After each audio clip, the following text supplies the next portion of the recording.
Dr. Rick, did Chemosh really defeated Yahweh in 2 Kings chapter 3? Okay.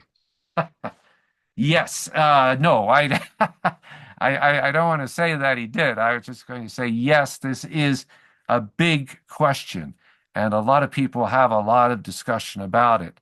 So once again, it helps, I think, if we just take a moment to go to that account. The account's very interesting. It's one of the first accounts of the prophet Elisha, who is the successor to Elijah. In chapter 2, Elijah goes to heaven in a great chariot of fire, accompanied by a chariot of fire. So Elisha's left, and he does one or two miracles there in Israel. But then this is one of the first sort of international miracles he does that involves other countries.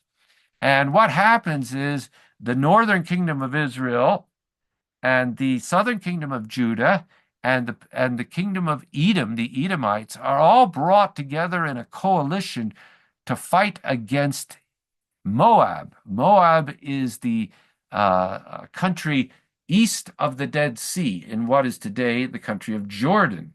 And they take a circuitous route certainly for Israel, but Israel maybe comes down, joins with Judah, and then they go down and join with Edom, which is to the south of Moab.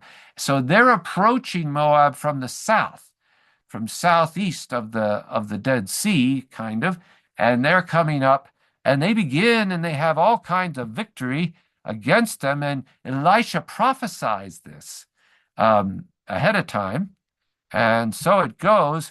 And then the Moabites just don't have victory. And then it says in verse 26 and 27, this is at the end of this. And it says in verse 26, when the king of Moab saw that the battle had gone against him, he took with him 700 swordsmen to break through to the king of Edom. They were going after the king of Edom in one last attempt or assault with the remnant of the forces that the king of Moab had, because he had lost a lot and really had just this one last center, at least in the south. But they failed, it says. They went against the king of Edom, but they failed. Then he took his firstborn son, who was to succeed him as king, and offered him as a sacrifice on the city wall. The fury against Israel was great. They withdrew and returned to their own land. So the common interpretation of this text is that the king of Moab saw, whoa, I lost against the Edomites, and I'm being overwhelmed by this greater force of Israelites, Judeans, and Edomites. And so the king of Moab goes up on his city wall, and he lays out his own son, his successor as the next king of Moab, as it were, and he sacrifices him, puts him to death in front of all these armies on the wall. And then it says, the fury against Israel was great. They withdrew and returned to their own land.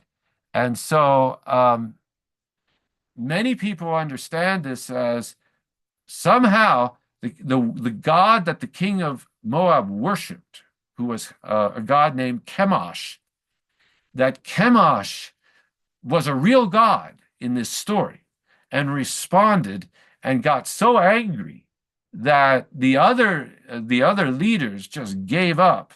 It says they withdrew and returned to their own land.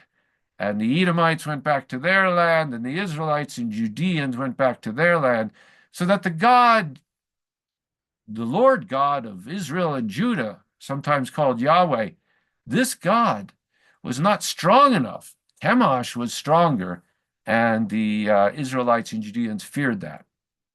Well, that's reading, of course, a great deal into this text, but that's what happens sometimes. I'll tell you, though, there's another interpretation that I like, and it actually is, I believe, more grammatically true to the text. It goes back to the Middle Ages with a Jewish scholar whose shortened name is Radak, and it was revived by, I believe, one of the great biblical scholars of a Jewish scholar, at the end of the 20th and beginning of the 21st century, a man named Anson Rainey, who, along with Stephen Notley, wrote a very important historical geography called The Sacred Bridge. And in that book, he talks about this particular text and refers to Radach's interpretation. And he says, okay, let me read again. They tried to break through. The king of Moab tried to break through, but they, that is the king of Moab, failed. Then he, that is the king of Moab, took his firstborn son. Now see, who is his? Well, it could be the king of Moab, but it could also be the king of Edom. And I think that's what explains this so well. It legitimately looks back to the king of Edom at the end of verse 26. It's the last king mentioned. And so I think the he here, his firstborn son, he took his firstborn son, refers, in fact, his firstborn son refers not to the king of Moab's firstborn son, but the king of Edom's firstborn son. In other words, when the Moabites took their swordsmen and attacked the Edomites, they didn't reach. They were trying to get the king of Edom, and had they killed the king of Edom, that would have really completely discouraged the Edomites. But they did take and capture the prince of Edom, the son of the king of Edom. They brought him back, and the king of Moab took him up on the wall and sacrificed him to his god. And when he killed the prince of the king of Edom, the Edomites said, we've given up. We're not going to continue to fight. This is, they were discouraged. It's like if not their leader number one, sort of leader number two, the one in succession was slain. And so they were discouraged. They broke up the coalition. They returned to their land. And then the Israelites and Judeans realized that they were not able to fight any longer. And the Edomites were angry because they blamed the king of Moab for sure, but they also blamed the Israelites and Judeans for bringing them into this battle, because the Israelites and Judeans had a stronger power, and they kind of coerced the Edomites into this. So the Edomites were just angry at them, and that's where I believe the great fury broke out, as it says, against Israel. Israel forced the Edomites to fight this battle, and when they lost their prince, their crown prince, they realized they didn't want to fight any longer. So it's not a great fury from some god, some mythological god. It's a great fury from the Edomites, which in this case really counted, because when the Edomites were gone, that meant the Israelites and Judeans did not have the power to fight against Moab.